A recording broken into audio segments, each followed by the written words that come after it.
Nico Hülkenberg going straight into the rear of Fernando Alonso. Charles Leclerc suddenly sees orange across his visor. What is going on, guys? It is JJ here, back with a new video, and today we're going to take a look, sort of bouncing off our topic from yesterday, taking a look at the best moments and sort of the highlights to what is now the leader of the F1 season, Charles Leclerc. We're going to take a look at maybe some of the low points that were slightly talked about in that video. They were slightly brought up. We're going to take a look at Charles Leclerc's 7 biggest F1 crashes. Obviously, these all vary. I think his rookie season was, what, 2017 or 2018? Which also, I still need to do a couple season reviews because I need context. Like we did, I think we've done 2016, 2008, 2009. So I need other season reviews to look at, and you guys have to let me know which season reviews you guys want me to look at. So let me know those down in the comments below. We're going to keep up with the F1 content and as well with some football content. So just kind of still mixing it up a little bit. But yeah, let's get into the video. As well, guys, you can find the original video down in the description below. Let's just have a look, Martin, now on board with Charles Leclerc.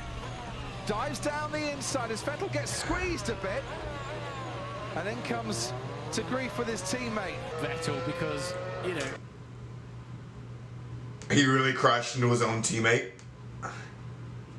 I can't say really, because you know what, it happens so much more than you think, which also blows my mind in all actuality.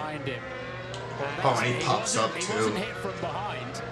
That was just three into one, doesn't go basically. Leclerc gets on the curb, and that's what launches the car, so that's how he damages that rear wing. Oh wow! Everyone got hit in the racing points. Just as I said, they were all keeping out of trouble. The two Ferraris. Kimi's just kind of stuck. And Mattia Binotto, going into this race, said, you know, we're showing form and pace and results that are just not worthy of the Ferrari name. I mean, where does he go now from that? It's completely accidental, isn't it? You can actually see that they probably won't need to change the rear crash structure and the gearbox. Here you go, another replay. Could he have backed out for that to avoid that damage a lot sooner? Yeah, he could. I'm just looking at that right rear tyre as well. It looks like it's fully inflated at that point. I think it was just carrying too much speed. And Charles, okay? No, no problem. I think the rear tyres have gone. He'd been complaining, and quite a few complaining that the rear tyres had just gone off by then. Although they are the purple ultra soft, so they should have lasted a bit longer. How many laps did he done on the run? 4 or 5, something like that? On a Thursday night. I really hope Charles Leclerc is ready to make the leap from Sauber to Ferrari, because it's a complete world of difference in terms of what is expected and the scrutiny that you're under. And you are completely And that right. car is just busted now. Then you have worldwide attention. imagine walking back into the garage with Arriva Benny staring you down. Yeah. Now, okay, 2 minutes to go of the session. Which, I mean, in 2018 was definitely his rookie season. Then I feel like, he probably was not expecting that to actually hit. He had to get some kinks out, probably. Just crash a couple of cars. Not lost a huge amount of time. Nope. It'll get rebuilt for the next session, not a problem. So this is out of the Sachs curve. No grip really there. Try and keep off the curves if you can. Oh, he had a tiny bit of understeer, and now it's just going to skate straight into the barriers. He wasn't exactly pushing that hard. It just snapped to the back. He had to countersteer to turn into the slide, and now he's on. And all the Ferrari fans that are right there. Leclerc behind has a problem. Leclerc behind has got the problem. We need to open the gap as much as you can. We are doing a good job. And what is Leclerc's problem? And is Leclerc actually going to go for it here? And oh, he can't stop! And he has gone straight on! Oh, we've seen this before. We've seen this before. That was coming. Charles Leclerc's first ever home Grand Prix in Monaco has ended with retirement and big damage as well. And he just couldn't stop. The brakes just completely gave out on him. That's, you know, that hurts. That hurts, you know, because you can see how bad that is. He wasn't even. I don't think he was going that fast into him. Look, that right front tire is just completely locked up. He did actually rub the barrier, but the problem came before that. That'll be a shot you'll see in the magazines in the week and on Sky F1 website.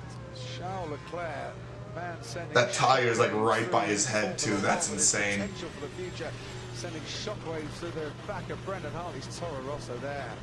Nico Hülkenberg going straight into the rear of Fernando Alonso. Charles Leclerc suddenly sees orange across his visor. And Fernando Alonso out. Charles Leclerc losing his rear wing as well. We can see now what it looked like from on board with Charles Leclerc. He wouldn't know what was coming. Did now. You just see here as he That was very fast. wall like Kubica did. Oh, he's blocked the front. Too much speed approaching the corner. Yeah, and he didn't bail out, did he? He could have gone to the right. There is a runoff area there. We've seen drivers doing it all weekend long.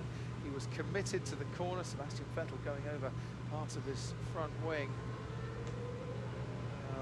Charles Leclerc, you have to feel for the young man, 21 years of age.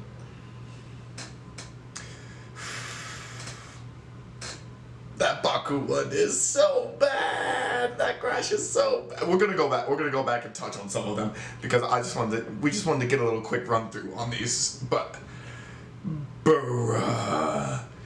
the Fernando Alonso one, when we get back to it, we need to go more in depth on that because that's insane how he just smacked into it like it was nothing. Smacked into the Vettel one is up yeah. And then comes to grief with his These teammate. are all like the replays of it. You know, But like Leclerc was a long this way one, behind him. I'm guessing he didn't think Vettel would come in. Vettel, I'm guessing, did not see him coming in. That's just like that to start is awful. Just three into one doesn't go basically. But that, like I said, that's just extremely unlucky. Replay.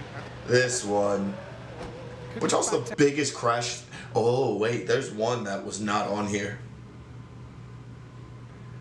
What is it, Monza? What, did he crash at Monza? Out of that to avoid that damage. I'm pretty sure he did. Yeah, he could. Or Monaco, maybe one of the two. I'm not quite sure. What is expected of What is this is gonna sound really stupid. What is Sauber? I know it had like an Alfa Romeo thing on it. Sauber? S-A-U-B-E-R. I'm probably saying that correctly, but what is that? Like what car company is that? And you are completely right. You do that in a Ferrari, it'll get rebuilt for the next session, not a problem. Well, at least the JCB is right there for him. The left rear locked up just a little bit on that one. Okay. The Monaco one is so. It happens so fast. So the back of Brendan Hartley's Toro Rosso there. Oh Jesus! I'll go back just a bit. I think we'll like restart from like right here because this one, look how fast he's going, and then wham! Shockwaves through the back of Brendan Hartley's Toro Rosso there. Nico Hülkenberg going straight into the rear. Dude, this one is nasty. Charles Leclerc suddenly sees orange across his visor. Fernando Alonso out. Charles Leclerc. What the hell even happened on the Belgium 20? So Spa 2018. What happened? We can see now what it looked like from on board. Like, with Charles okay, Leclerc. so you can see the McLaren on the inside there, just slightly. The Red Bull here. Wouldn't know what was coming. Don't really see anything, and then split second later, bam, car in the face. Did now. You just see That. It took a second. It took like a little heartbeat. As well. We can see now what it looked like from on board with Charles Leclerc. He wouldn't know what was coming. And then the car's in his face. That one blows my mind because that was so sudden. you just see here is he going to touch the inside? And wall then, like Kubica yeah. did? Oh, he's blocked the front. Too much speed approaching the corner. Yeah, and he didn't bail out, did he? He could have gone to the right. There is a runoff area there. We've seen drivers doing it all weekend long. He was committed to the corner. Sebastian Vettel going over. In qualifying too, that's a gut punch. That's a gut punch right there. Once again, I feel for him so much for this one. Like this one specifically, the Baku in 2019. Like it's qualifying as well. You don't expect that type of crash to happen to him in qualifying. And I think this was one of those that was like the big realization for him. Like, hey, there's so much more potential in me to actually just keep the car on the track and keep going. Obviously with Vettel as his teammate too probably helped him along the line, but let me know what you guys thought about Charles Leclerc's seven biggest crashes, I guess, from this. There are others. So let me know what the other ones are. Obviously, I think this cuts off in, what, mid-2021, so there probably are others. But yeah, catch you guys later. Peace.